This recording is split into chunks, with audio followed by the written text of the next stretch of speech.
เอาดื้อย่าง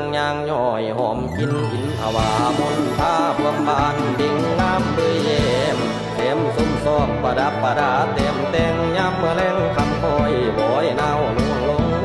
ย่อกาบกลมพนมใส่กีสาภาอุรังพระสัมมาปดิษฐานในกรรมทำดวงตาพระปฏิมายอดยิ่งผู้เล่ลิงเบิ่งเป่าเอาแผ่นทินสถานตั้งแต่ขังเข้าก่อนนั้นมาสว่างตารำแสงสาดมือช่วยคุณเห็ดลำได้ไหลหายไปในวางขาดพนมมือนั้นไปพ่อสายิน